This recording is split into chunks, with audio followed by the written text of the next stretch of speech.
I am so excited to bring you this episode of Jesus Coffee and Wine with Shannon Capuano.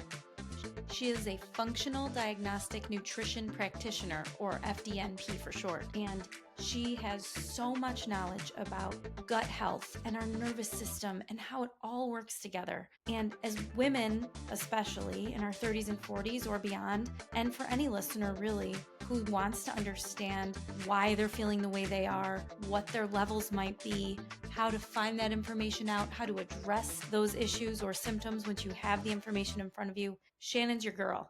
And I learned a lot from her in this conversation, but we only scratched the surface. So I'm going to let her tell the story, and I'm super excited for you to learn alongside of me with her.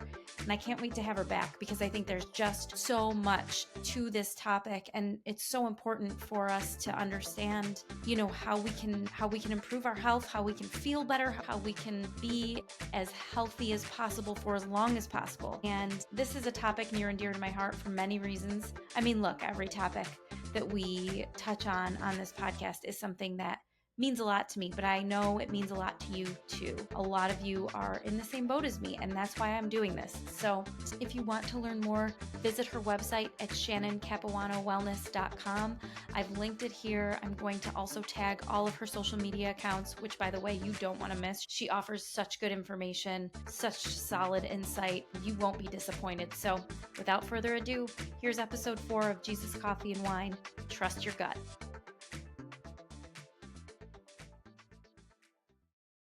Hi, Shannon. Hi. Thanks for being here. Why, thank you. I think what we're going to talk about today is something a lot of women our age are interested in. And I know I feel completely ignorant to a lot of this stuff when it comes to how our gut connects to kind of everything else going on in our body. And I'd love for you to share a little bit about your background and what you do. And then hopefully we can launch into a conversation about what that means for women like us and how we can improve our gut health and all the things that it affects. So I'm really excited to learn from you. Thank you. No, Yeah. I'm super excited to be here. I think it's a topic that is so needed and is at the base of a lot of our health. So anyways, I had been a self-studier of health for, I think, 18 years. Wow. So I had a little Etsy shop for about 10 Mhm. years. I was making things and Beautiful things. You were making beautiful things. but my kids were little and I would sew and crochet during nap time. But I always was reading and studying. And I had a son that went through a pretty significant health journey. And we went through Western medicine, which has its place, but we did not get the results that we wanted. And so I went to a holistic doctor, and he ended up having something called SIBO, and she diagnosed that very quickly. There Okay. was something on my radar, but I thought through all What of is it? Can you just kind of touch on what Yeah. that is? Yeah, it's a small bacterial overgrowth. So it's just Okay. bacteria that ends up in a place that it shouldn't, but it caused him a Okay. lot of pain for about 3 months and poked and prodded $25,000 worth of Oh my gosh. procedures. And because I am a self-studier, I thought that we would have found that out through all this testing, and we didn't. So I went to this holistic doctor, and that was the first thing that she said. Have you What? tested? And it was a $300 breath test later, and we found A breath test. a breath test. Yeah, No blood work, no scans, no. Okay. a Interesting. breath test that his pediatric GI had this equipment in his office and chose not to use it. Wow. Now, again, Western medicine has its place, Right. but sometimes different testing is just as beneficial. And so anyways, that really launched me onto my training. So I was in my mid 40s, took a left-hand turn, and my kids were older where I just didn't need to be as hands-on. And I became a functional diagnostic nutrition practitioner. Oh my I don't gosh. often say it like that because everyone's like, well, what does Yeah. that mean? Holistic health practitioner. Okay. So really, I try to find the why behind the symptoms, try to Wow. find the root. I try to, I use testing where it's going to test for the different imbalances in the body. Mhm. And then I try to bring the body back into balance as best as we can. Yeah. But a lot of that does start in the gut. Yeah. So, one of my favorite tests that I love is actually a gut test. And if I could run that one test on every client, I absolutely would. Now, one thing I want to bring up, just because I think it's important to kind of the direction of our conversation, and it is a big factor in both of our lives, is that you are a Christian. You Mhm. are married to a pastor. You are. So I think there's a misconception in the church. I mean, this is just my point of view. I don't know what you've seen, but I think there's a misconception in the church. I think people are in either one of two buckets. Either they are fully Western medicine and anything else is hocus pocus and witchcraft, or Yeah. or they are fully in the belief that the Lord created the earth in a way that can heal us, and that there is, there are natural remedies, and and there's a big place for that, and Western medicine is kind of on the now those are two extremes, right? I do Yeah. feel like Christians tend to fall in one of those buckets. Has that been kind of your experience? Yes, I could talk about just that. Yeah.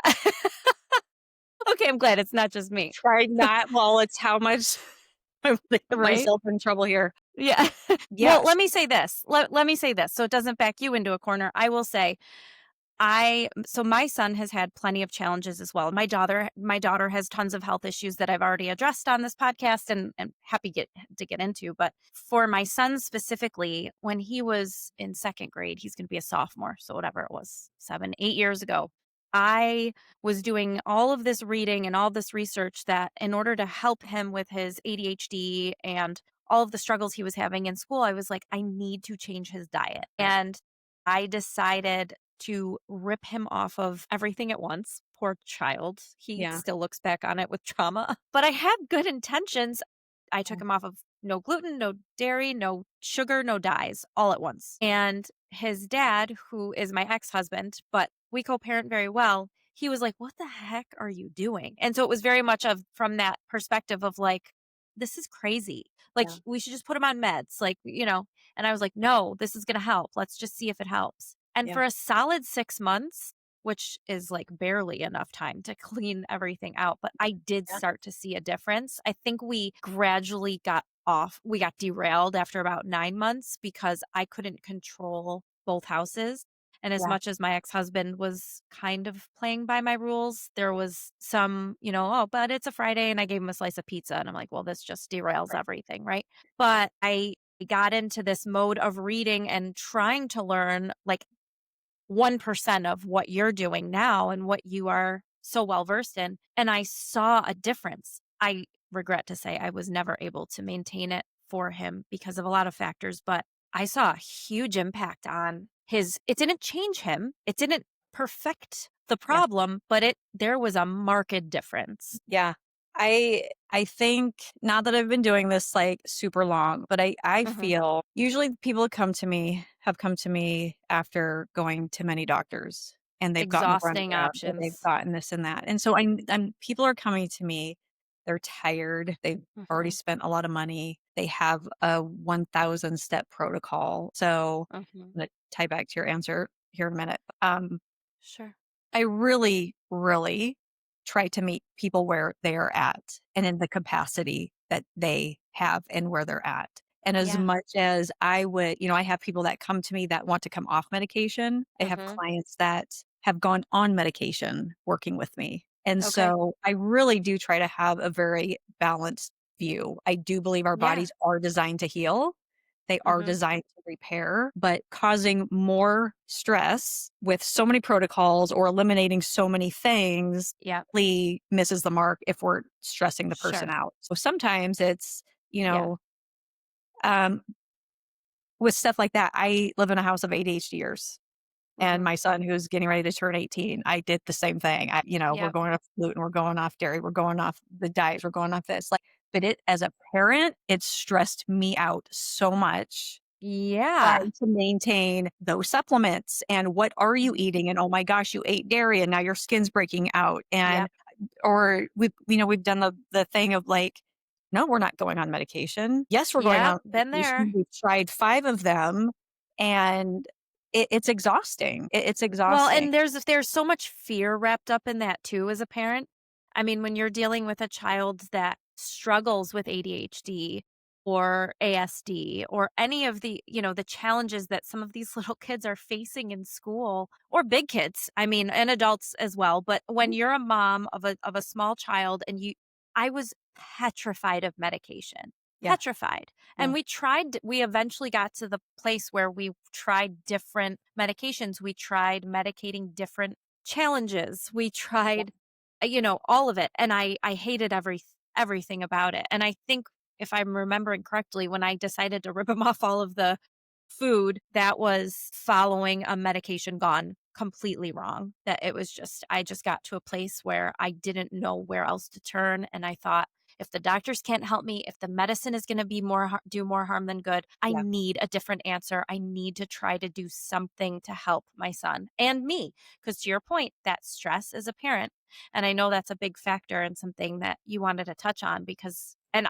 please do, because as a parent, I've run the gamut of everything from crying and screaming and laughing and exhaustion and all the things, just desperate for an answer and a way to help my child. yeah. Now, do I ultimately believe I still believe diet is helpful, and I do Mhm. 100% believe that our food is lacking in a lot of nutrients and vitamins, and as I'm learning more about minerals and different minerals need other minerals to get those minerals and vitamins to actually do the Mhm. thing in the body, our kids aren't getting that. And Yeah. so, I do spend a lot of time with my clients going over minerals and foods and why we eat the certain foods that we Mhm. eat. And when you hear talk about the colors of the rainbow, right? But if you need vitamin D to absorb, well, you need calcium and magnesium and vitamin A. But often Mhm. we're just told just go get your vitamin D. Well, you're overloading vitamin D, but you don't have all the cofactors in to actually get Yeah. it absorbed into your body. But if your gut is out of whack, you're not going to absorb it. Nothing. Your Yeah. gut's out of whack, we're not gonna absorb any of those, not as much vitamins and minerals, and so it's just such a bigger picture, Mhm. I think of overall health, and I do think so much that we are just lacking in nutrients. If everyone could get a micronutrient panel at one point in their life just to see, Mhm. like, some people have OCD and they need large amounts of zinc. Mm. Some people have It's OCD so because of fascinating. lots of bacteria. You take that bacteria out and that lowers someone's OCD. So it's all tied together. And so I always try to do food, vitamins, and minerals first? Yes, as Mhm. much as possible, but if you gotta pair both, Mhm. I believe that, and if I could just say one thing, because you Yeah. just talked about, like, within Christianity, and Yeah. Yeah. I have seen that spectrum where and I do Mhm. talk about different modalities when it comes to regulating the nervous system that I think some Mhm. Christians are not comfortable with. Okay. Those things, it's tapping, you're tapping on pressure points in the body, Yeah. and it's such a stress reliever for some people. I've But why would that had a be couple why leave would our that church be why would because that be frowned upon in the church? well, it's like yoga. It's like, Yeah. when people start Googling the roots of how things Yeah. happen, and you can participate and do things, and it doesn't mean you're worshiping Satan. Right. Right. But right, and as someone who has been in the church and someone who my husband and I have spent a lot of time learning counseling. I have Mhm. been such a big believer, even as a practitioner, of counseling the whole body. Yep. And I oftentimes love that. we don't meet people in that whole body approach. And like, Mhm. women who are dying on the vine, they probably need some progesterone. Yeah. Yeah. They need to have their hormones balanced, not here's your two verses because you're not loving your husband well. Well, you're probably in perimenopause. Right. I think Let's you're look at the big picture, the whole picture. And so I've just been speaking out more about that of like, let's I counsel love the that. body, let's counsel the Yeah. hormones, let's counsel the women transition this through this transition in life Mhm. and stuck in fight and flight when it often is Yeah. not a sin issue, it's a body response issue. And so Well, and that compartmentalization of those issues historically, or at least from what I've experienced or seen or heard of from friends and family members, and as a woman myself, kind of in this bucket of like what's going on with me, you have people who will preach to you, no pun intended, about getting your hormones in check. And you'll have people who Yeah. will preach to you about getting your diet in check and then exercise. And to your point, they're pieces to a puzzle, right? I mean, that's what I'm hearing. And Yeah. that makes sense. That makes sense. Yeah. It's got to be all. And especially, Yeah. as tired as, I'm going through perimenopause. When you are exhausted and you have to do all the things, right? But it's Mhm. meeting someone where they're at. So Yeah. with that kindness and compassion and saying, I get it. I'm Yeah. right there with you, right? I Mhm. will hold your hand as we build capacity so we can start to change things around versus like a heavy handedness Yeah. or fine. Your labs are fine. Well, no, they're not. Mhm. I think women, it's just been, especially perimenopausal women, especially with 4 children still in the house, like my poor Mhm. children, bless them all, I'm an older mom, but they're having to live that out, with me. And it's a Yeah. studied group. And a lot of women It's are just, interesting. Yeah, I mean, I sat at freshman orientation the other day for my daughter. She's going into high school this year. And I was sitting there and I was looking around and I thought, "Oh, I'll have to do this for Ruby someday." And I'm 43 and it hit me like a ton of bricks. I'm like, "I will be 56 doing this." And I came home and I said to my husband, I was like, "Oh my gosh." He goes, "What are you talking about? You're not going to go to that when she when she goes to high school." I'm like, "That's not the point.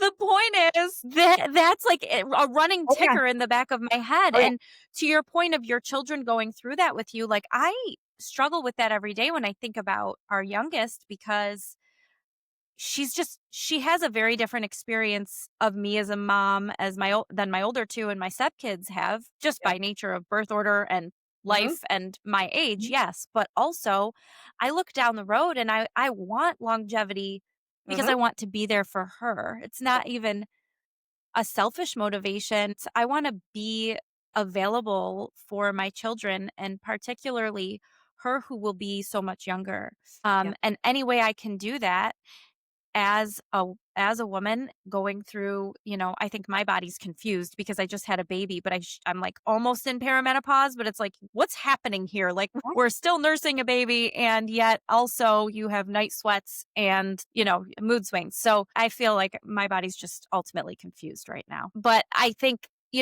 getting back to the point of taking care of ourselves, reducing stress, looking at the whole picture. One thing I wanted to kind of pull out of that and see just have you address is this conversation about our food. I totally agree.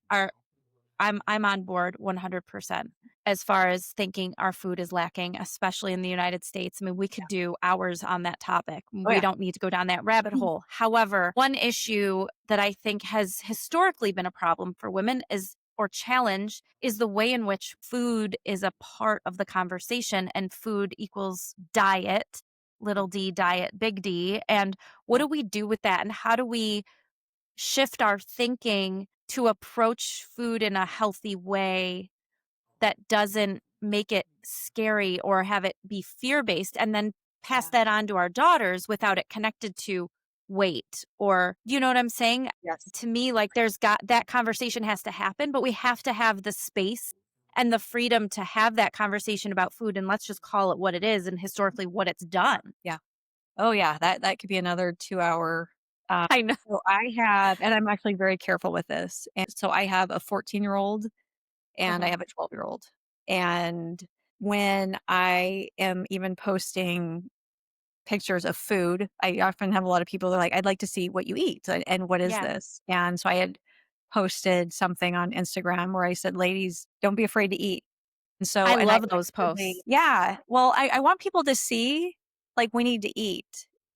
Just So so you I, know, though, it is very those posts, whether I'm commenting or liking, I have to be in the majority of people that when I see those posts from you, Shannon, and you can kind of talk through what those are and what that looks like, it is in a strange way, it's almost like giving permission or validation to like, oh, great, I can go have a full plate of food now and feel really good about it. yeah. And it's not because oh, because Shannon did it, but it's this like, no, that's right. That's true. Like, that's right. This is good. I'm fueling my body. It is effective and it's important. Yes, and help if I get distracted because, again, I'm in perimenopause in my brain. I want to tie this whole topic into gut health So help me get back there at Yeah, some point we will. if I don't get there. So I actually just talked about this, I think, at one of my food posts where I said I don't like to use the word diet anymore because I feel like Mhm. it has a negative connotation of Yeah. restriction and Mhm. low calories. And so I'd like to use nutrition. And so when I Mhm. talk to my clients, when I talk to my kids, my girls, Mhm.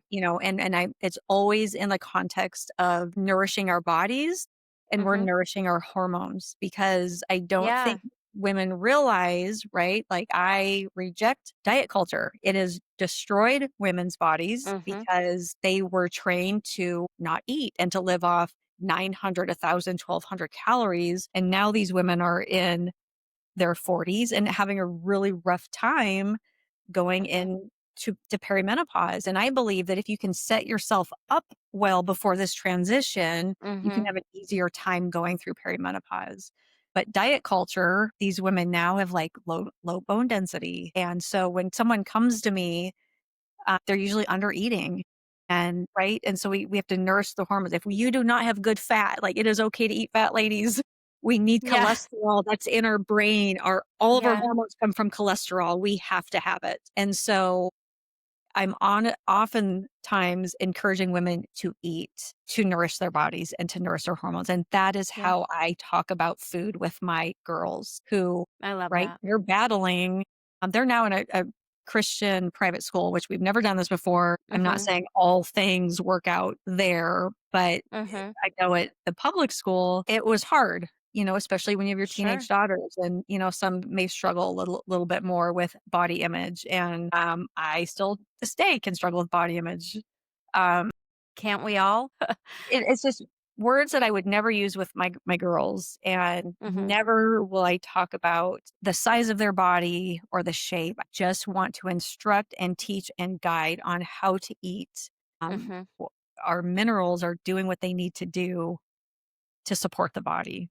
And Yeah. so, Yeah. um, I think, yeah, a lot of people undereat. They undereat. And what that does Sure. eventually is it robs them of all the nutrients and Yep. vitamins that our body needs. Right. And then what happens, right, when we undereat, that completely wrecks our gut and we're not able to digest like fats and proteins well. And this is part of the gut testing I do that I see, right? Mhm. When I was a vegetarian for 10 years, I didn't know what I was doing. Oh my And gosh. and I had this gut test done and she goes, I think I still see some effects from that because I did not eat enough Wow. protein. I was not breaking down food well. Did you think at the time you were getting enough protein or just you weren't it wasn't even a thought? Like, were you just like, Not "Meh, I just don't eat." even on the right. So I grew up in a very, my divorced parents, my mom commuted, live in California. I was none the wiser. I lived off large Mountain Dews and candy and fast food restaurants. Like it was bad. So Yeah. when I look back and see my like hormonal struggles, I'm like, oh yeah, it makes Sure. perfect sense. It makes Wow. a disaster. I was clueless, totally oblivious. So Well, so many of us are. I mean, so many of us grow up, for whatever reason. I grew up ultimately in a home with a mom and a stepdad, but for the first formidable years of my life, yeah. 5, 6, 7, 8 years old. And prior, my mom was, struggling. And so I ate a lot of boxed Mhm. cheap food, and then even then that became my go-tos. And so as a young child, I look back at all of that and I wonder, you're probably going to yell at me for this, but like for my daughter's illnesses, I'm like, how much, and truly this is just a question, this is not like beating myself up over it, but I'm like, how much of that has to do with what I passed on to my children and what their struggles are based on the fact that my body was lacking? I mean, I don't know how much of that affects it, but I'd be lying if I didn't say those thoughts crossed my mind. Yeah. So as mothers, we do pass on like our microbiome, to our children. Mhm. And so I wondered that same thing too with my older son and Sure. ADHD and me not knowing anything. Right. Right. And Yeah, it's no malintent. Sorry, guys. We didn't mean to harm you. but I've wondered too because I didn't start changing my diet till after he was born. Mhm. So I wonder how much, right? And so again, if Yeah. I can talk with people now, how can we set your body, especially if they're gonna go into, Mhm. starting a family. Yeah. Always you're part of this process, right? Mhm. How can we prepare? So I have a client now. We're trying to prepare her body for her Mhm. next pregnancy. But why would we know that if we weren't Right. into health? So I know I definitely have had to like release that because I Mhm. didn't know. And Right. but we do. We can pass on our nervous system. We can pass on our trauma that's Well, and stored in that's our body. a whole other, like you said, I feel like there's so many things here. We might have to have you back on like a Right. dozen times because it's all so important and it's not unique to me or to you. These are issues that so many women, I would say the majority of moms in particular, are Yeah. dealing with some version of this. And even for those that aren't moms that are struggling with their hormones, I mean, it's, Mhm. we're going round and round, but that's just what it is because I mean, think of how much of our lives is taken up by the consumption of food. It's like Yeah. that is I don't know, you probably have statistics on that, and if you don't, that's okay, I won't hold you to it, but I just think it is such an important big deal, and it should Yeah. be, but I think the problem is we've been, fear-mongered for so long because of diet Oh, culture that trying to get back on track now, which there's a push, I think there is a large push in our generation, in our age group of women that yep. are, like, trying to kinda take the reins back and say, "Hold on a minute, like, this is Yeah. about my health. This is about being around for my family and being strong and healthy so that I can be available and supportive of the ones I love." Yeah. No, I agree. I think longevity is a big word. Mhm. People want to be able to play with their grandkids, like I Yeah. turn 49 next month and I have a 12-year-old, right? So Yep. I am doing the math of like, how old am I Mhm. going to be when she graduates? Yep. And I don't want to be, osteoporosis Yeah. or, my hip needs to be replaced, Yeah. and so I'm trying to do all the things. Like dementia runs in my family very closely. And so Mhm. it's what can I do now that's Yeah. going to just give me a quality of life later. And, oftentimes, when I work with people, we might do harder work the first 3 months, where if the testing shows that we might need to take some things out, we'll take some Mhm. things out. But after that, bring back in the foods that you love. My Sure. tagline is like, we're not going to live off carrots. Right. 80/20 rule. You want the cake, have the cake, but Yeah. know how to put the cake down. Right. Um, Right. I had clients that had an amazing transformation and they went to Paris and they're like, can we Mhm. eat all the, I'm like, please eat it. Drink the wine, Yes. eat the bread, Yeah. like, please do Yep. it all. And if you've Yeah. gained 5 pounds, you now have a toolbox that you can Mhm. open up and do Yeah. the things and, Right. you know, Get back on like, track please and eat the things, do the things.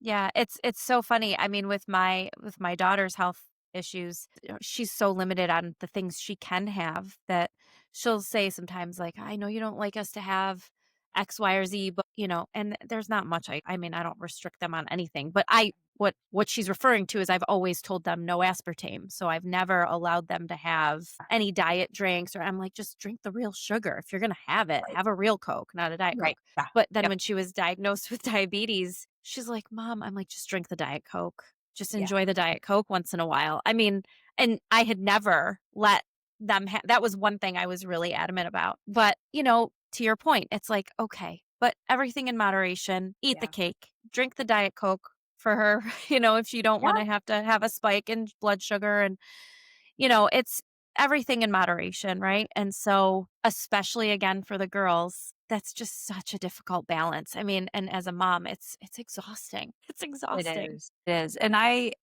mean, would I love my children's diets to be a little cleaner? Yes. And I probably was, when they were smaller, I probably was a little more restrictive of this and that. And would I love for Mhm. that to still be the case? But again, I think I tried to step back and just have a little more balanced approach because I Yeah. didn't want, like, they're in my house. How can I Mhm. teach and guide them and instruct them?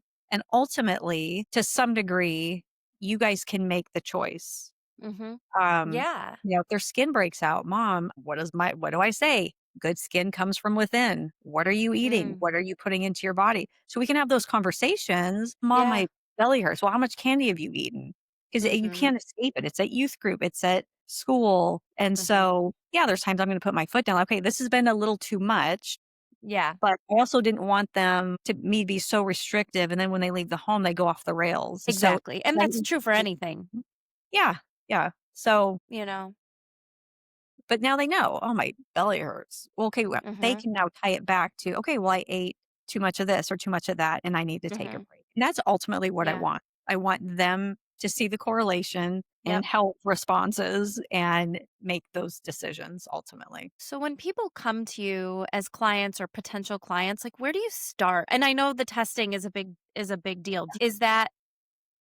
Is there something that, whether it's people listening or just in general that you tell people, "Hey, just start here." If they're not in a financial position to work with somebody and do testing, or if it's just as a very like on a basic level, where do you tell people to start if they want to figure out how to get on a better track for the whole person, right? Not just diet, but for all of this. Like where do you begin? Cuz I think it's overwhelming for a lot of people. It is very overwhelming, and I mean, I will be honest, I think even functional medicine mimics Western medicine right now in the fact that they run a test and then they give you 500 supplements, Mm, and which is sad because I've had people go to licensed functional doctors and be given so much it makes it's just so expensive, right? mhm. Or they miss things, and so, I've worked with people where we just start with diet, and then maybe we bring in a test or 2. Mhm. I always start with intake forms. It really does give me a really good view of people's diet and lifestyle. And from even just Uh-huh. that alone, I'm able to make suggestions or a 3-day food diary. Mhm. I'm meeting with a client tomorrow morning, and just by the 3-day food diary, I knew her iron was going to Mhm. be low and I knew she wasn't eating Wow. calories. So just that. Yeah. And then I'm just so huge on the nervous system because I do think when you are stuck in fight and flight for so long and we are stuck in that Mhm. chronic stress, that Mhm. actually destroys the body, the gut in particular, the quickest and does the most damage. Yeah. And so a lot of people, especially those with autoimmune, and they Mhm. have gone to the doctors, they are, or they have done the testing and they've done this, that, whatever, and they're not healing. They're not Mhm. healing. Autoimmunes often come from stress. The stress happens, that's when the body starts to break down. And so that Mhm. is one of the things that I focus on a lot is can you bring your body into a parasympathetic state multiple times during the day? Especially as Mhm. a mom, very quick practices because we're busy, we're tired, we have Mhm. littles. We don't have time to do a 30-minute yoga session, Right. or to go on the hour walk or, to do it. We don't have that. And so again, it's meeting people where they're at and with capacity. Mhm. And so, but we have to be able to find those times where we can take a breath and maybe take, Mhm. 2 to 5 minutes, 4 minutes and do various breathing exercises or Mhm. various exercises that can just calm a heightened state Mhm. and find those moments that we can live in a parasympathetic state, which is like our rest and digest, not our fight and flight. Sure. And when we can begin to do that, and so that's a free tip right there. You can Google parasympathetic. I pulled these little cards out. These are super fun. You can find these things on Amazon. They're called vagus nerve exercise. 30 days you can do. They're super quick. It tells you how to do them. It's probably terrible showing you on these, but very quick ways. If Yeah. you want a win in health, start focusing on your nervous system and build those practices in every day. And for the people who can take the walk, I personally like to walk. That's a huge Mhm. for me personally. Love bilateral music. You can Google that stuff too. It's where the Mhm. sounds and it's a Yep. specific frequency. I love it. It is so stress reducing for me, but it's just bringing those practices in whenever you can often is what is going to help in the healing process. And then, yeah, you should clean up your diet to some degree, of course. You should, Right. as Right. women, strength train to some degree. Yep.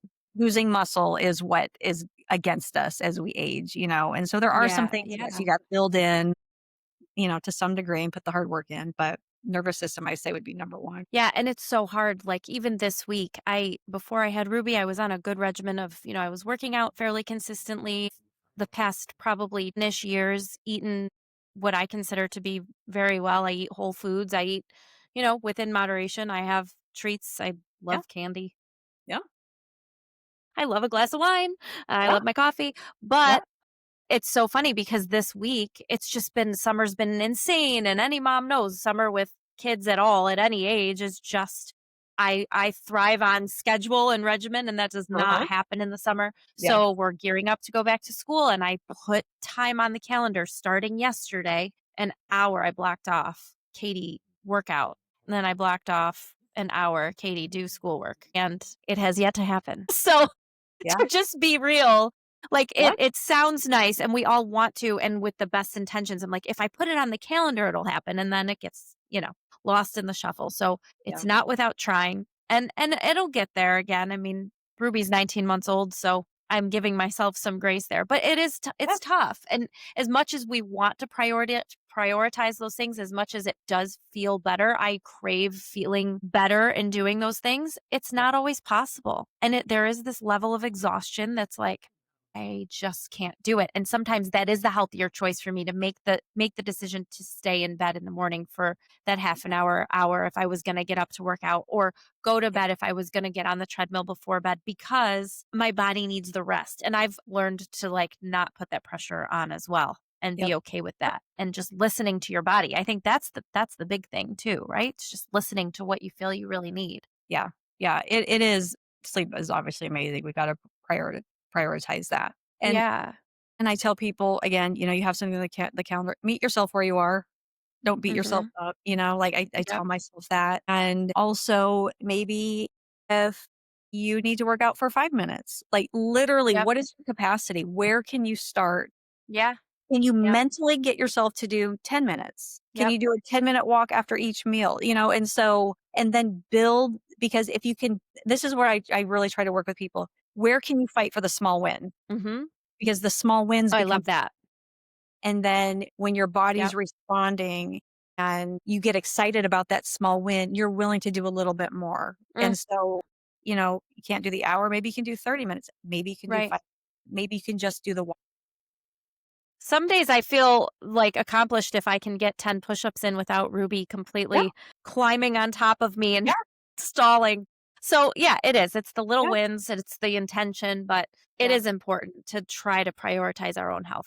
I absolutely have been in seasons where I know how beneficial that is. So, trying to claw my way back up there, but here we are. yeah. That's all you can do. Same thing. I mean, Yeah. we moved to a Big different move. state, big move to a different state, and it was all hands off. Now did I reap the not so pleasant benefits of not exercising or walking, and our oven went out right before we moved, and I'm Oh eating my gosh. gluten-free pizza, but too much of it, I felt it. We got here and I'm in the sunshine state. I'm like, "Wait, I'm supposed to be feeling better." Mhm. Yeah. Yeah. Right. But what do? I met myself where I was at. What Mhm. little changes can I make to get there? Put one foot in front of the other, fight for the win, Yeah. and you just slowly get back in it. Because if you're like, Mhm. "Okay, I'm all of a sudden gonna eat whole foods, never have a treat, hour every day," It's not it feasible, just right? it's I mean, not it's it's just not. not real life for a lot of people, and then we just get so Mhm. overwhelmed, we just don't wanna do anything.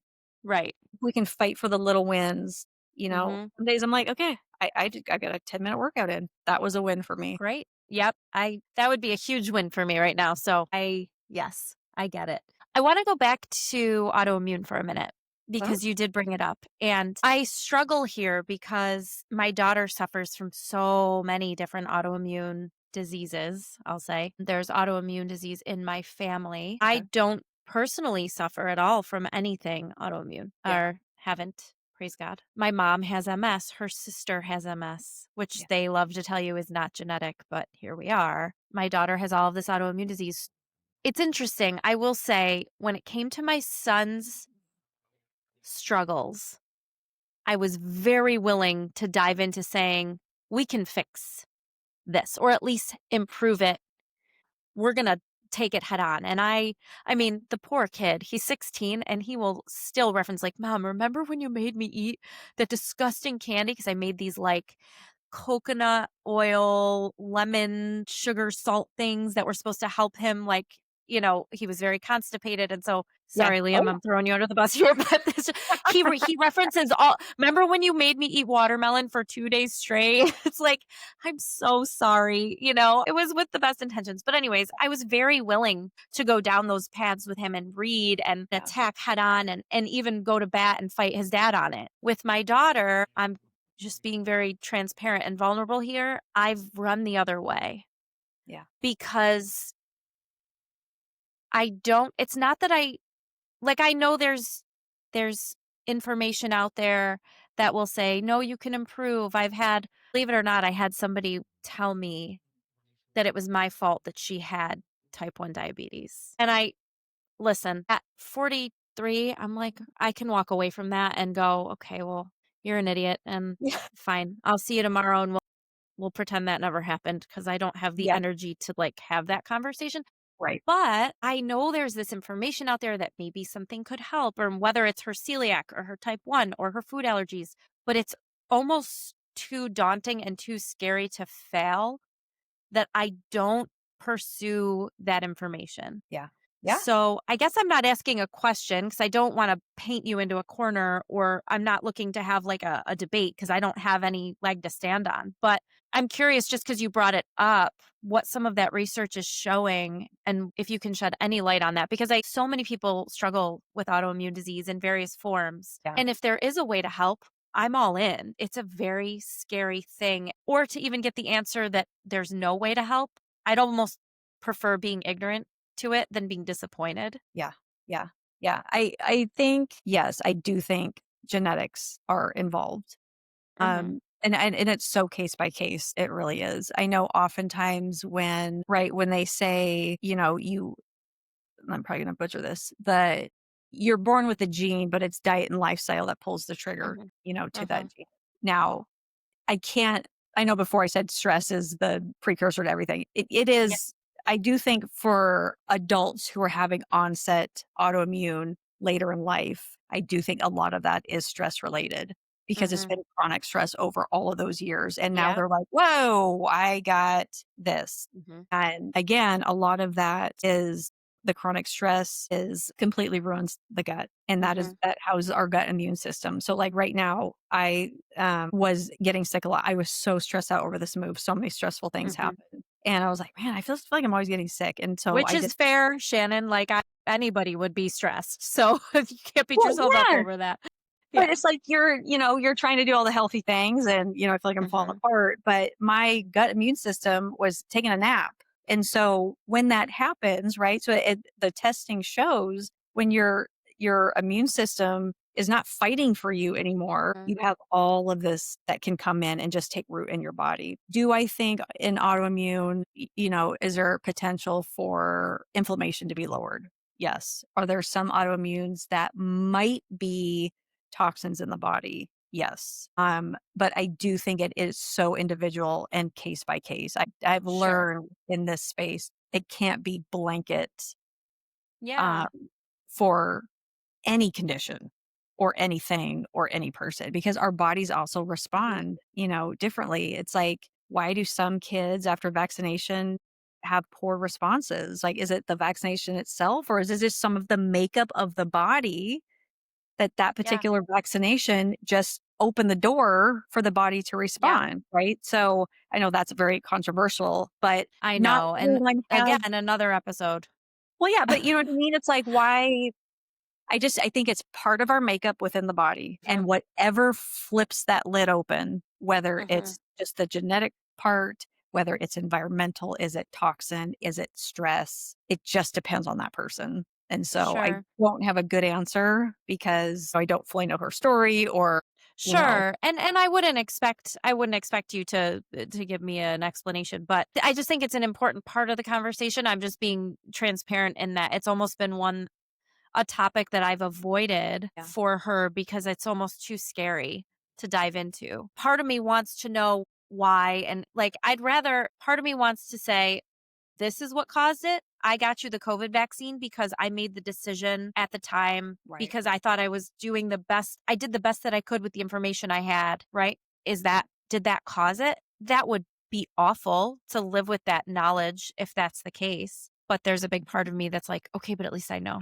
Like I love black and white. I love answers. Yeah. So for me, as much as that would suck, it takes the questioning out, right? And that's just one of the many things I've thought of. I mean, there's to your Yeah. point, there's so many factors that go into this, and every individual, there's individual factors within that individual. I mean, there's just so many things, but it is something that haunts me a little bit because I'm like, gosh, this doesn't seem right. This doesn't seem certainly not fair Yeah. because it's Yeah. the number of things that she has. I'm like, what the heck? Like, there's got to be something we can do to help this kid.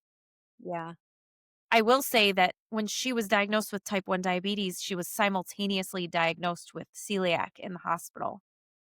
Okay. And I got a call. So we have a GI that we go to every 3 months. And they initially said we would typically do a scope in order to confirm a Yeah. diagnosis. Yeah. But her levels were so elevated that Okay. we don't think it's necessary. So my daughter at the time was like, "Well, yeah, I don't want to scope, whatever. Like I can't eat anything else. You might as well take bread and pasta away from me too, you know?" So she just was kind of very resolved to it. And that was difficult, but she pushed through and went gluten-free and it still is. But then I got a call. She was diagnosed a year ago in August. So it's been a year. Then I got a call maybe 6 months in from one of the doctors that we first consulted with, and she said, "Hey, I don't know how you're going to feel about this, but there's new research that says we shouldn't actually be testing for celiac upon diagnosis of type 1 diabetes because these kids' bodies are under attack. So there's some research that shows maybe these levels were elevated, but it doesn't necessarily point to celiac. So I Mm. really want you to have the scope because if she can live in the freedom of being able to eat gluten, Yeah. let's give her that." Yeah. My daughter said, "Nope," because she doesn't wanna have the scope. And Okay. I at 13 at the time and now 14, and she still feels that way, I'm like, "Hey, we can do this gluten trial where you do blood work, you do gluten for 6 to 8 weeks, and then they'll do more blood work and a scope, but at least you can enjoy," and she's not sure she wants to do it. And back to our point about whether we restrict them or tell them what to have or not have, there's a big part of me that wants to shake her and be like, let's find out. Because if you don't need to live like this, let's give back something that would make your life that much easier. There's another big part of me that's like, she's 14 years old. She's very smart. She's very responsible. She's dealt with this like such a champ, better than I have. And so I'm like, it's your body and it's your lifestyle. Yeah. So if you don't want to do this, then and you would rather just be gluten free, okay, maybe in your 20s you decide you want to know because you're just sick of not eating pizza once in a while. Mhm. You can make that choice. I don't feel strongly in forcing her into it, but it is fascinating that they called and said that. And it's just, it gives me pause because I'm like, well, what's actually going on in there? And I want to know, but it's not my body. So Yeah. It I it can't force it. it may be worth doing functional testing at some point, if she ever Yep. wants, because the body does interesting things. So when I first had done my initial set when I was going through my training and I did my functional testing and food Can you sensitivity just explain what it is too and what it entails? Because I don't know of the what functional. that means. Yeah, well, I would say functional testing it's different types of testing. It can be hair, looking at blood work from functional medicine ranges, which are different than Western medicine. And because you're not looking at highs and lows, you're looking at patterns. So a lot of these testings are looking at patterns Okay. and or very specific things, within the stool, the hair, blood. There's Okay. so many tests. There's so many tests. But one thing that I think was fascinating for me is when I got the testing done, I think it was in the beginning part of perimenopause and I didn't know it yet. Mhm. I also was in a very, very, very, very stressful time in my life. Well, when you're like, so where I talked about where chronic stress can totally flatline your Mhm. system, like they call it like a bouncer at the door. My bouncer was in the opposite room taking a nap. Now Yep. sick all the time, right? So there's reasons why, right? Now, that's one way that I can see chronic stress in the body is when I look at your Mhm. gut immune system from your stool. On the opposite end, your gut system can be haywire Mm. and it does not know friend or foe. And so when I Yeah. did my food sensitivity test, it flagged everything, Oh everything. my gosh. So it didn't know actually what I was responding to, what I Mhm. wasn't. And so that's why I think sometimes now actual allergies are different. That's a completely different. Right. Yeah. uh, We've had very conclusive tests on that for Yes. years. Yes. Unfortunately, But when your that immune is what it system is is. heightened, my Mhm. niece had celiac and she, for many years, took out gluten and they healed her gut and they were able to actually introduce gluten and now she can eat it. And Wow. so I do believe a lot for some people. I actually know a few people that have been able to do that. Like some people's celiacs, they have to do that. They will have to have that removed forever. Some Mhm. have actually healed and they are able to introduce foods like they can introduce dairy and they can introduce gluten, Yeah. not have that response. But some of those, it really is a gut that's out of whack. Yeah. It's fat. It really I'd is. be fascinated to find that out for her, but the scope just seems like too daunting. Yeah. But I love that you're giving her that choice, Yeah. and when she's ready. Yeah. I told her you're Yeah. not, there's nothing bad about not eating gluten. I don't eat gluten. I haven't for 10 years, Yeah. almost 8 years for various reasons, but I feel better. And I've had people kind of tell me I'm nuts for it. Like, what are you doing? It's like, okay, well, you're not inside of my body when I have it. So I would just rather make this choice. You don't have to make this choice. I'm not preaching it as an alternative for everyone. For me, it works, which I actually think, weaving our faith into this, honestly, I think the Lord prepared me to be able to equip Emily in this season by understanding what it meant to be gluten free for all those years. So that when they told us that in the midst of crisis, Yeah. that was not scary to me. It Yeah. You're like, sucked. "Oh, we Yeah, I'm we can like, do." I at least know what this is. Like, you love white rice, you love potatoes. Like, you can still have all of that. I know the good gluten free pastas if we have to have it or if you want to have it. So I do think, for me, my faith plays that role where I'm like, okay, I can recognize that as the grace of God, the mercy of God on Yeah. us in that Absolutely. season. Absolutely. So that is how I chosen to look at that. But yeah, it's her body and her choice for how she wants to handle it. But it is a fascinating, if nothing else, idea that she potentially was misdiagnosed given the state of trauma and shock her body was in with the extremely elevated high glucose Yeah. levels. Well, that I'm glad they at least came back to you and you guys have that Yeah. choice, moving forward. Yeah, I haven't eaten gluten, but I did a little bit on our move and I had Mhm. recent blood work and my antibodies were through the roof because I was like, "Oh, I'll have a little Wow. bit here and there. It'll be okay." Because I Yeah. did get a celiac panel done. I did have the scope done and they didn't see anything. And so they're like, "Oh, you just Okay. activity." So I'm like, I'll just, eat it here and there through the roof." So I was like, "Well, So putting what that is down." that? And is it because so many people talk about, well, you can eat gluten in Europe and it's totally different. And so is that something you think is, I mean, explain that to me. Right, I personally think, and a lot of Yeah. it, it's the glyphosate that's sprayed on the crops that then get ground up and it's not processed the same, it's not So grown. it's inflammatory for a lot of Yes. people. Is Yeah, that what it is? Because it's yeah, basically, I mean, it's a poison and it's in the wheat and then the wheat gets processed and that's just there. yeah, But and in Europe, they don't use that. no, because a lot of and that's what's hard is a lot of chemicals and dyes and additives, in some countries have been banned for a while, Mhm. and I think that's why people can go and eat Yep. the food and feel okay and bread and, um, 'cause it's not harsh, but it's not processed with the pesticides, which I Yeah. feel it's a killer. It just It's interesting. when you're getting assaulted from right, it's the products that we use, it's what's in the food, it's what they spray on the food, it Mhm. slowly just starts to break away the protection in our gut, and then Yeah. it just lets all the stuff go into our blood system, and then your body's like, "Wait, what?" Right. Well, and to that point too, this is just making I'm hoping I can articulate this, but when you say gut, I think people immediately think like stomach issues. But it's not because as you mentioned, our nervous system and it's all connected in our brain fog and all of that, right? So I have a point, I promise. Like for me, when I have gluten, I immediately feel it in like my hands like seize up almost. I mean, it is very painful. I don't have stomach pain.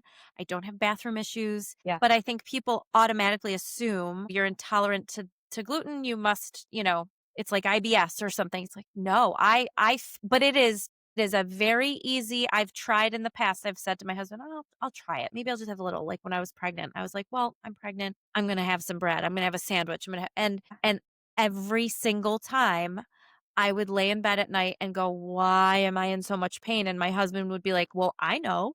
this is this is not a mystery." Yeah. But I feel like people look at me like I'm crazy when I say that. I'm like, "I swear I'm not making this up." No, it's so I have a client, we have removed gluten, right? If anyone comes to me and I see on their intake forms where they have talk about like joint pain or stiffness, Yeah. I will start with gluten and we remove gluten. And it's not, I know it's not fun when I have to tell someone, hey, for 3 months, let's cut it out. But all her joint pain went away. She could Yeah. squat at the gym.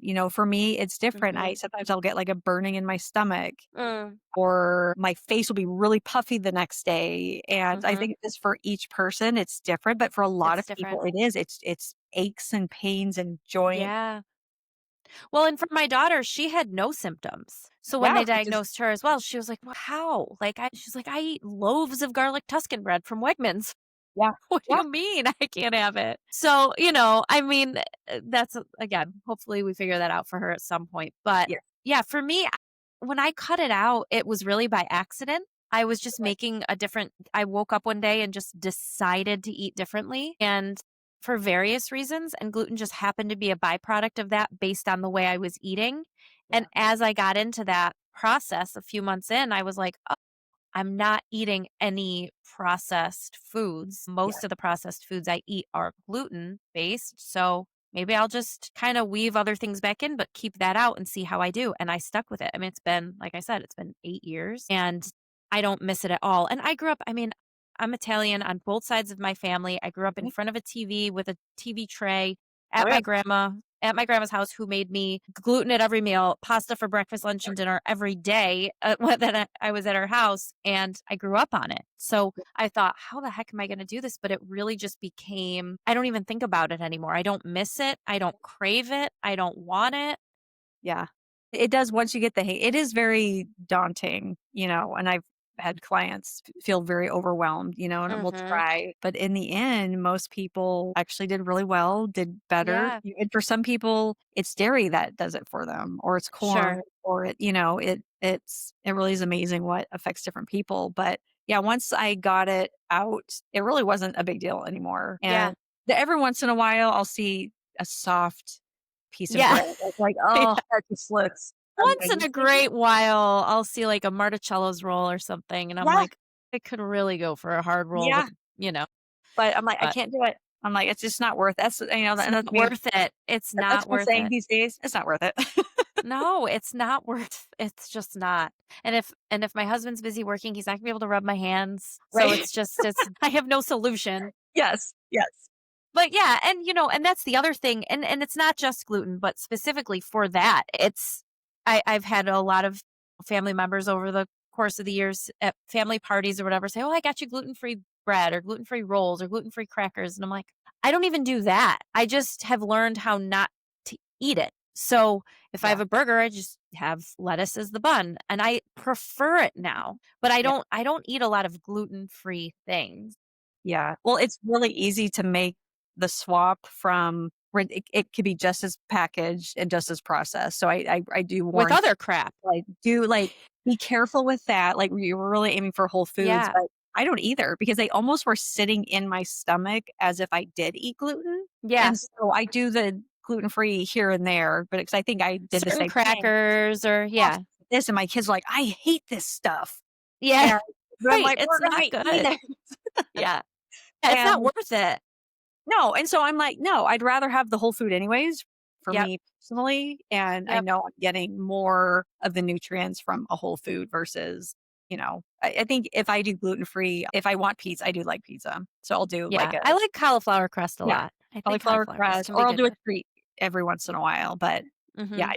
I don't have a ton of gluten-free items in the house. Well, as encouragement to any moms listening, I will say, like, I changed the way I was eating. I did not force that upon my family. Yeah, So, if it feels daunting, like, well, how could I ever go gluten-free? How would I cook for my family? I still make them pasta, yeah, and then I would just if I made a big pot of sauce on a Sunday, I would make them pasta and still put bread on the table. And I didn't even make myself gluten-free pasta. I would eat the meatballs and I would, once in a blue moon, I'd make myself some rice, but I don't miss it. I'll have a salad and more meatballs than I typically would. So now I'm just getting more protein. Right. But it's not as though you have to take on this huge shift. And it's Right. not just about gluten, whether you're taking out dairy for yourself or taking out whatever the case may be that you feel it might be the culprit, or if you are able to go through the testing and the functional testing and find out what is feeling not the best for you, it is still possible to feed your family without forcing that upon them. Yes. Yes. Right now, they eat different than me, but it's, I've been doing it for so long. It's so Yeah. easy to cook up Yeah. something for me and to know that they're not eating the rice pasta that they hate with a passion. Yeah. I Right. don't particularly love red meat, but I want them to have red meat. I have the Sure. supplements, Yeah. but I want them to have red meat. So I make Mhm. sure that that's in their diet. And then, Yep. I just have my little go-tos, and Yeah. because it's Well, not, and to be clear too, it doesn't always require cooking 2 meals either. I mean, I did shift the way I cooked. Like I used to make cutlets all the time, and I would make chicken French and pasta, and that's just the way I cooked for years because that's yeah, how I grew up. But I shifted the way I was cooking, but I don't cook separately for myself than my kids. It's just kind of the way in which I put meals together. But I don't force, if there's something they want, like I said, if I'm making pasta or if I'm making lasagna, I will make it for them and I eat some version of that. Right. So it's not about cooking separate meals. If you have a child that needs to change their diet for any reason, there are ways to do it. I've had to learn that over the years, especially with Emily's allergies as well, because yeah, I couldn't cook. I can't bake with egg. I can't. So I never bake with eggs anymore. Not even just it's just I'm so used to using, whether it's aquafaba, which is the juice of garbanzo beans from a can, or Greek yogurt. yeah, I prefer the way it tastes now. yeah. But It's it takes amazing. time. Yeah, Yeah, it takes time, but it is possible. So yeah, I think it's important for people to walk away feeling like you can do whatever version of this you need to do yes, without feeling like you need to drag your whole family with you. yeah, yeah. When my son was going through his thing, we did choose to do that as a family just because he was Uh-huh. so young and we just didn't want to eat Sure, all sure. these things in front of him. But thankfully, after a year, his body bounced back and it was great. But that was Yeah. something we chose to do as a family. And then, but yeah, I think it's capacity wise, like what you can do. Sometimes I do completely cook something different because they're eating Mhm. meat and I want salmon Right. burgers, Yeah. or I have the salad, but I throw more chicken on for me. Sh Sure. Right. Yeah. Yeah. There's ways to do it. I think that encouragement's important because it can feel like, how would I ever do Yes. that? Yeah. Especially, like I said, anybody growing up in an Italian household or another ethnic household where everything kind of centers around food, Oh yeah. there are ways to adjust. Yeah. And Yep. it's not awful. No, It's it's in not. Yeah. fact can be wonderful. It's a learning curve, but Yeah. it is very doable. Absolutely. Yeah. For sure. Well, again, just before we wrap up, I think this is such an important conversation. And like we said, there's so many things that we could touch on. We could go on forever and ever. But I think if anybody is interested in learning more about what you do personally or functional medicine as a whole, where Yeah. would you send somebody that goes, I know nothing? What do I do? Help me start to figure this out. Yeah. A couple things. I have a little bit more explanation, like on my website, if someone is just curious. Hmm. That's just shannoncapuanowellness.com. They could follow along I'm on almost every social media platform, Shannon Capuano Wellness. Your social media is great. I don't know who your manager is, but they deserve a raise. I hired a business coach and Did you really? he I is was half kicking kidding. my, I figured you just did everything, but it's great. no, he's kicking my behind Good. in a very good way. Very good Yeah. way. Well, you're doing great. Worth every penny. But so that I have niched down to like women and hormones. So it's like gut and Mhm. hormone practitioner. We talk a lot about perimenopause. I'll be talking a lot about that. And I have a very weird, odd niche, especially on TikTok, about iron and ferritin. And so people's ferritin levels that they cannot get up, they're really struggling with. And we focus a Mhm. lot on the gut because if that's not good, your iron will not absorb. Mhm. So that's a whole nother Hmm. topic for a later day. Mhm. But it's mostly going to be gut and hormones a lot on perimenopause, trying to bring in some of the funny because perimenopause can be brutal. Because you have to. You have Wait, to. you seen if you're on that side of TikTok, you have to be familiar with the We Do Not Care Club. Oh, she's amazing. Her name's She's Melanie, is it? amazing. I love this woman, and if anybody's listening, out of my, like, 5 listeners that I have, she has millions, but Yes. let me direct you to her, Yes. because Yes. holy crap, that woman is It's fantastic. a little sign and it's amazing. I mean, and everything that she says that people comment, I'm like, "That's so funny. I gotta have one," and I have yet to comment because I'm not Oh, that funny. you do. There are so many great accounts, Instagram, TikTok, Mhm. where it's such an odd space in life. And I could just talk about that transition life for 100 years. Yeah. 'Cause I think it's even a vital role, when it even comes to marriage and what your Mhm. hormones are doing. And, divorce rate is super high with women going through perimenopause. Not that it's their Mhm. fault. It's just the shift in, I get it. you Yep. know, and it's for a lot of women, they're waking up. They're Mhm. waking up. That estrogen comes down and their BS Yeah. meter is like on high alert. Don't have the capacity to like be as what's the word? Sometimes as understanding Or gracious. or gracious or Yeah. and so that yeah, anyways, again, that's a whole nother thing. But Valid. Very valid. it really is. It's quite fascinating the studies of women who commit suicide Oh my and gosh. the divorce rate is very high in this range of people. And I've had so many women crying and like I feel like I'm going crazy. I've thought I've had dementia set in, Oh my but gosh. it's just poor women need to be met and cared for and loved and guided and directed. Anyways, Mhm. that lady's amazing, but you got to bring the fun, and the fun has to be there Yeah. because it's such a can be a very hard transition. Yep. So anyways, I talk Well, about and different topics on Instagram, same kind of stuff on TikTok, and then I more break down what I do, like what an FDN does on my web. well, I'll link to everything to when I post this and make sure that everyone can find you and find more information because it's so important. And I'm just so grateful to even take this little bit of time and learn from you because these are all things that we're all struggling with and mostly silently because we do. We think we're crazy. We think we're losing it. We think we're just like our mothers. We think we're, and part of it is we are. But the other part is there are ways to, I don't want to say fix, Yeah, I but don't like fix, address, but right? Address the issues.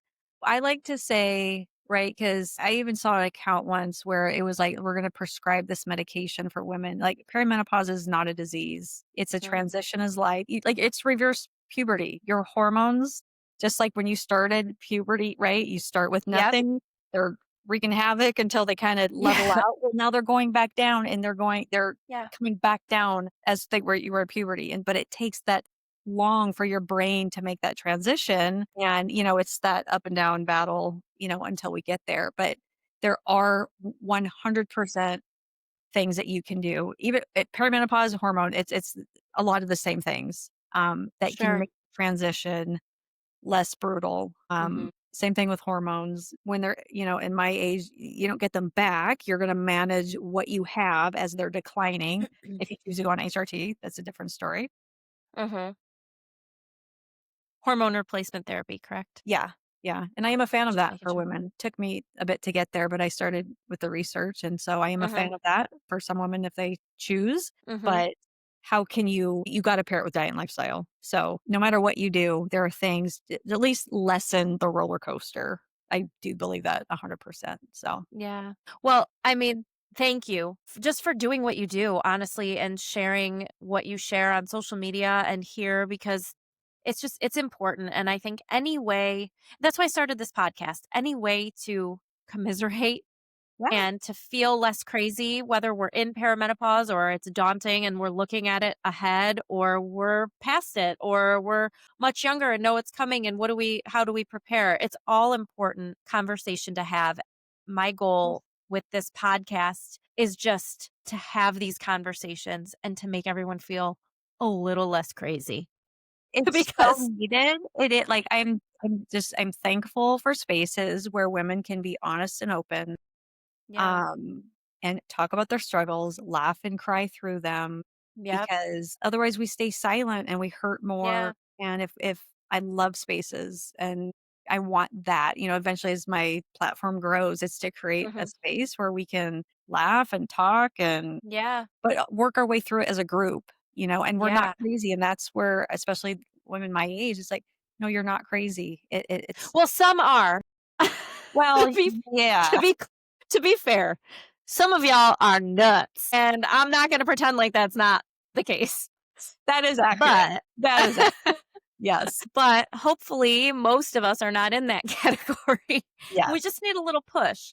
And putting yourself out there in our age bracket too on social media can also be really scary. Even in Oh, doing this, I'm like, you get to a point where you're like, yeah, I don't care what people think anymore. I do think this is important. This is something I feel strongly about doing. It's not about my voice, it's about giving a platform to other people and approaching these topics that I know are important to me. Therefore, they're important to other people as well. I know that's the case. It is difficult, though, in your 40s to be on TikTok and every other one to see some 20 something being like, this is how you reduce wrinkles. I'm like, stop. yeah. I'm like, don't tell me about that when you have not lived it. But no, I Right. have been in that space where I'm like, I still am shy by nature. If you go on Yeah. my TikTok or my Instagram, I'm not talking to the camera yet. Yeah. So right, I wasn't sure if you were going to agree to do this or not, because I do know that that's not your favorite thing to do. So this is big. I'm very honored that you're here. it is. But I'm telling you, man, going into perimenopause, it has lessened some of that shyness where I Yeah. would have like hid behind it, and I Mhm. feel, but it is funny, like, my girls are helping me create B-rolls on CapCut, and Oh my my gosh. business coach he's a very young man, and, Hmm. he's coaching me along, and he's probably like, "Shannon, what" like, I didn't wanna learn how to edit videos ever in my life, and here I am, Yep. and I Yep. soon have to talk to the camera, and it's part of the journey, it's funny, and I Yeah. feel very stupid being on social media, but I'm with you. I also have people that are like, "Thank you. Thank Yeah. you." And that we do not care piece just really kicks in to high gear. As Oh, much as those feelings are there for us, it's like, yeah, but also I just don't care. I'm going to do it anyways. So here we are. Hi, everyone. I'm We're telling here. you, We're talking. yep, 1,000%. I do not that is part of perimenopause is Yep. you don't I'm here for it. care about a lot of things. My BS meter, I'm not having it. Yep. My voice is bigger, I don't tolerate a lot. Yep. Not that I'm mean, but things where I just was amenable No. to. I'm like, "No." Yeah. Well, and there goes another episode we need to go down. I mean, talk about boundaries and Oh, and what that looks like in your 40s and the challenge you get, the pushback you get from the church. And I mean, oh, I love that man, topic Shannon, we too. could talk and talk. Oh, yeah. But because we could go on forever, we will zip our perimenopausal Yes. mouths now. Yes. So thank you. I'm going to link to all your things. If Okay. you're listening to my 5 listeners, check out everything Shannon has to offer on social media. Go to her website, hire her, work with her. She's amazing. I'm so grateful for your time tonight. I Thank can't you. wait to learn more from you and continue our conversation both off and online. So Absolutely. until next time.